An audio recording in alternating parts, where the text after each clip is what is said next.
Good evening, everybody. Welcome to the program. Well, we live in a high-tech world, and the signals that are around us, while out of sight, might be messing with our minds. While the mobile phone debate surrounding their effect on our health continues to rage, companies are coming up with all sorts of devices and gadgets to combat the ill effects, if there are any. A phone micro shield promising protection has now arrived in Adelaide, so we put it to the test.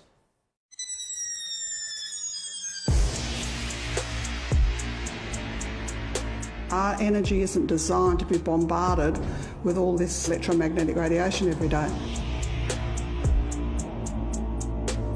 If we could see all the electromagnetic fields around us, we'd be quite frightened.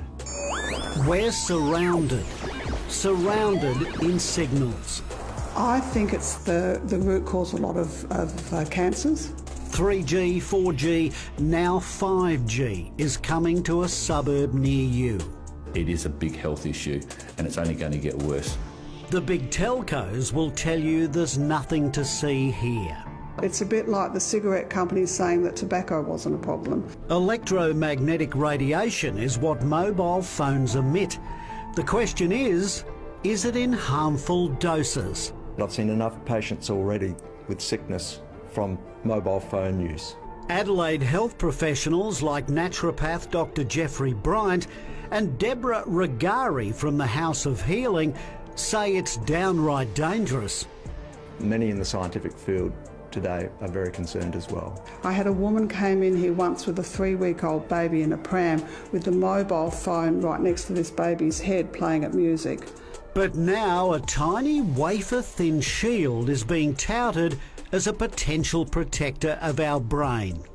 And when we road tested it, the result was jaw-dropping. Wow.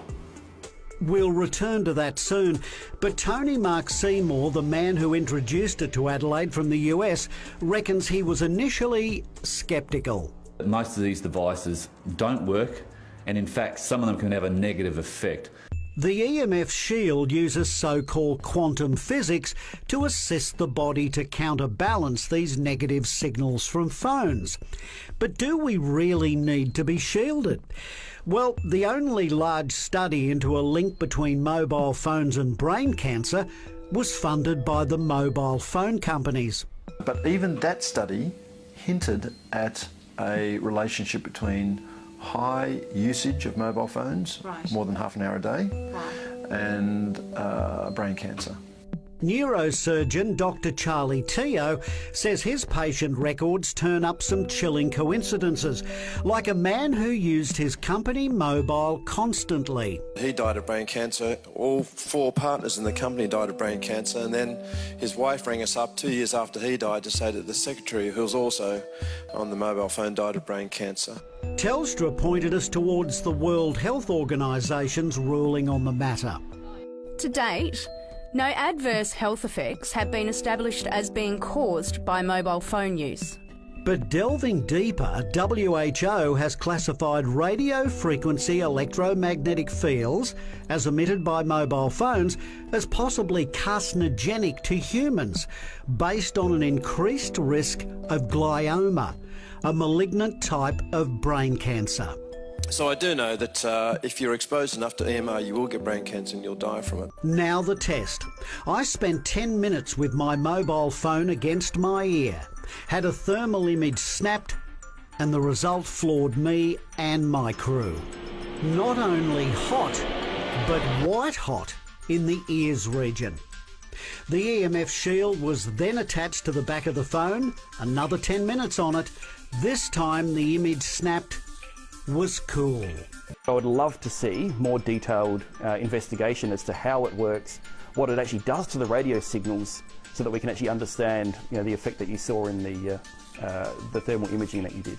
Computer systems engineer Dr. Paul Gardner-Stephen from Flinders Uni says while it's possible to shield phones from radiation, he's not sure there's a risk.